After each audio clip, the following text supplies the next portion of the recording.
তরকারি আলা তোমার দ্বারা বেগুন আছে? হ্যাঁ আছে, এই যে লন। বেগুন 2 কেজি বেগুন লাগবে। বেগুন কত করে দিতে আসো? বেগুন 400 টাকা কেজি। 400? কি বলে 400? আমি গতকালের আগের দিনে তো আমি 50 টাকা করে বেগুন কিনলাম। আরে 2 দিনের আগের কথা বাদ দেন, আপনি জানেন না আমেরিকা আর ইরানের মধ্যে ঝামেলা বাজছে, এর লিগে সবকিছুর দাম বেশি। আমি আমেরিকা ইরানের সাথে ঝামেলা বাজে এটা বুঝছি, তার বেগুন কি আমেরিকা গুনে আসে নাকি ইরানে গুনে আসে? আরে আমেরিকা ইরান দিয়ে বেগুন না আইলো, হে সারটা তো আয়। সার কিসের সার হয়? সার আমাকে বাংলাদেশেই তো সার হয়।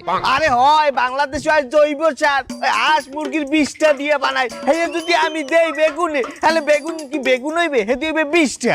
বিষটা খাইবেন খাইবেন। এই তোমার কাছে লেবু আছে? হ্যাঁ আছে। 2 আলি লেবু দাও। কয়টা আছে আপনার পকেটে? 500। তোমারে কব কেন?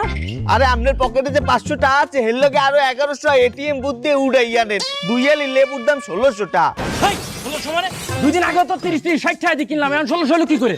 আরে 2 দিন আগের কথা বাদ দেন, আমেরিকা আর ইরানের লগে ঝামেলা চলে, এর লিগে লেবুর দাম বাড়তি। আচ্ছা, তো ওই 2 দেশে ঝামেলা চলে, তা লেবু কি ওই দেশেতে আসতেছে নাকি? ওই দেশ দিয়ে আসে না, এখন ওই দেশে যায়। যাই মানে?